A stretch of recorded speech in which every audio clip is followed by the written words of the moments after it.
Good day, mate. Today I am going to discuss about a game that I just played against Alexander48, which has a higher rating than me.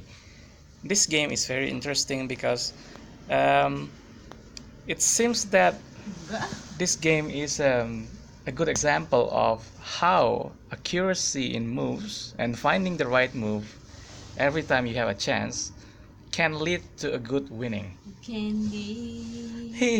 Okay, basically, what I want to show you is the beauty of playing accurately. So let's just have a look here. It's a bird opening, which is f4. I am white. Actually, I'm not really white. I mean, I'm not trying to be racist here, but and this is just the piece's color, not the skin color. So I'm white here, f4, and then e6, and then c4, replied by d5, and then c takes d5, queen takes d5, which is not an accurate move according to the engine. Why do you think that this is not an accurate move? The queen moves to the square d5 here. The engine prefers that the pawn here is taking the other pawn, so an exchange of pawn to pawn instead of queen playing into the game. Well, the only reason is because probably you have heard from many other school or chess club or chess lessons or whatever articles. You shouldn't bring your queen too early in the game because it will be chased. For example, by this move, knight goes to c3, and then all of a sudden black is losing tempo. It has to move its queen, and probably it's gonna move back or move somewhere else. So it's basically losing a tempo. What tempo means is losing the momentum to strike or the momentum to build up. It has to go back. The queen has been in this square before, which is the previous move. So it goes to the front, and then goes back. It's not a good what do you call it, efficiency sort of thing or effectiveness of attack. So there you go, the queen went back, and white has more development compared to black from now. And my battery is low, but I still can play. So let's just keep going. So after this move, knight goes to f3. It's preparing for a defense or castle in the king side, and b6 is moved there. I move my pawn to e3, providing a strong fort, and then the later plan is probably moving the bishop to e2, and then from then on it's just continuing the attack. So bishop goes to b7 there, trying to, of course, directing the attack, trying to direct the attack to the king side, but it's not a problem. I just move my bishop to e2, and it's pretty okay there because later on I can castle with confidence, and it's quite safe there. So bishop goes to e7 there, probably trying to castle as well, king side. I simply castle as planned. Knight goes to f6, probably trying to build up the major pieces, bring it to the game, and also trying to castle as well. b3, trying to fianchetto my dark square bishop, which is the white dark square bishop, to attack king side. Knight goes to e4 there. It's pretty brave, but I simply just take it. And then after knight takes e4, bishop takes e4, and I continue my plan, which is fianchettoing the bishop, b2 eyeing to the pawn of g7 there, which is a bit weak at the moment. How does black defend this pawn at b2? It moves the bishop to f6, and I can simply take there, but I want to make the game more interesting. So I probably will do this, which is moving my knight to e5.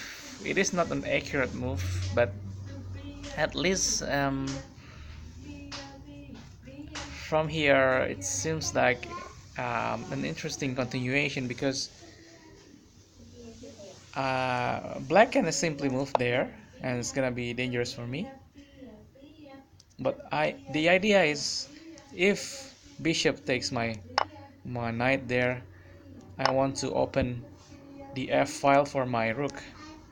So the f file here, the pawn here is actually under attack. It's semi-open file by the rook at f1. So it's good for me if in any case black castles kingside, and black actually did castle kingside, and I can prove that it's actually pretty weak move there, because I am actually already targeting some of my pieces, which is the bishop there with the main diagonal going to the king side.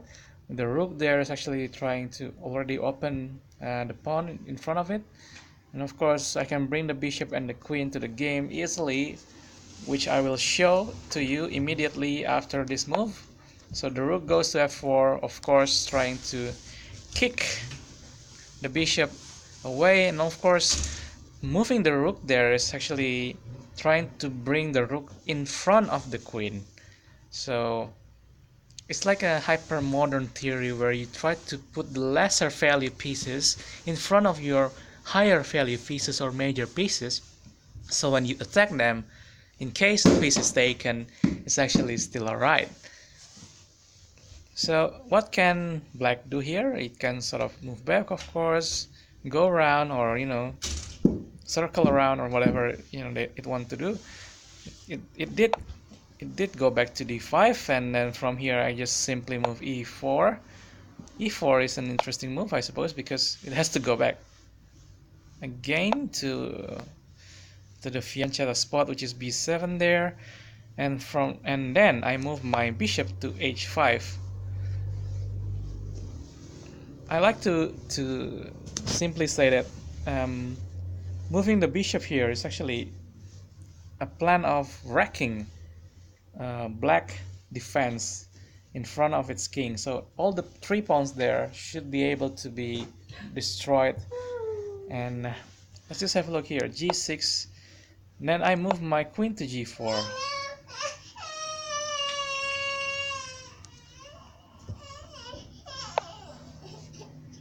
And then my daughter's crying. Are you alright? Aminyum? Alright. So now because the queen is there, simply she's angry. Simply the pawn at g cannot take the bishop because it's pinned. Because if it takes, then there will be a check. So, but of course king can simply move there, h8. But it's a blunder, of course.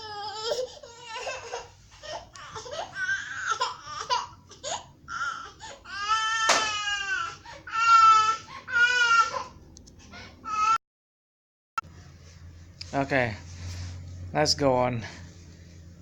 So black moved the king to h8 there. It's a blunder because I simply will just take it with the bishop at g6, and all of a sudden it's gonna be a lot of trouble with black because it's losing its defense in front of the king, and there are a lot of pawns, there are a lot of major pieces that is eyeing for the king's head or king's hand. So f takes g6 there, my rook simply take f8 check, and then queen takes f8. I should have taken this one here, but I didn't. Instead I just moved my rook there, putting pressure. Rook goes to f1. I simply believe that it is the psychology of the game where whenever you put a lot of pressure towards your opponent, then your opponent will sort of think of their king's safety first, and actually they forget that it's actually time to attack. I mean, it's pretty hard to judge. I mean, you don't know if it's strong or not.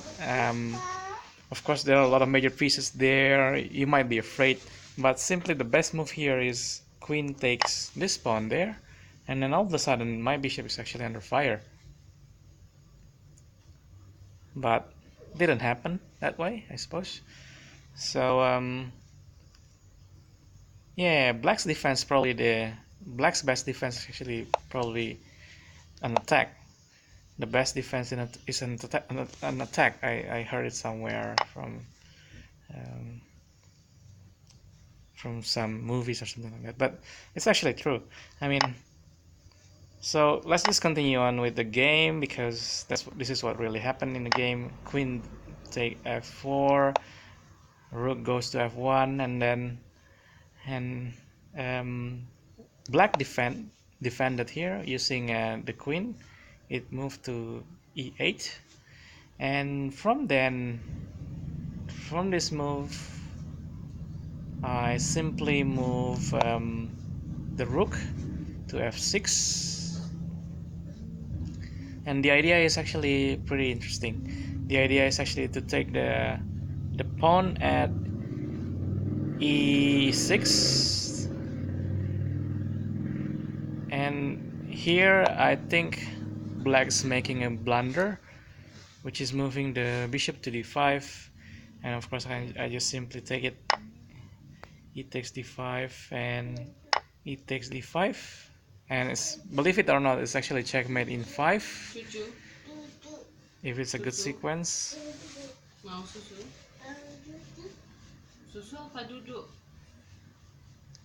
E6 is move, and there's a possibility of an open or a checkmate. King has to move to g8, queen goes to d4, making the, and there is no more defense actually.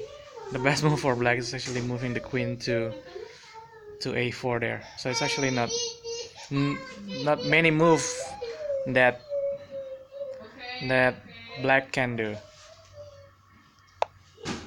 King goes to g2, sorry, g7, and then from here it's actually just rook goes to f8 check, and any move done by the king will be a checkmate. There are two possible moves. The one that happened in the game is king move to take f8, and then a checkmate is done here. But there's also another move, which is king tries to run away there, but this is also a checkmate. So it's a good game, I suppose, in terms of how you actually arrange your pieces together, and then trying to find the best move every time you have a chance. Because to be honest, I suppose it's just we just have the same material equality, but then, and even actually I sacrifices my bishop here, so I'm actually under by 1 pawn. Sorry, I was under by 2 pawns, but then because of the wrong move that black did, is actually weakening black. But strategically, black could be stronger if it's sort of attack and find a way to find the best move, instead of trying to defend and then get locked up by itself. So thank you for watching, and see you later.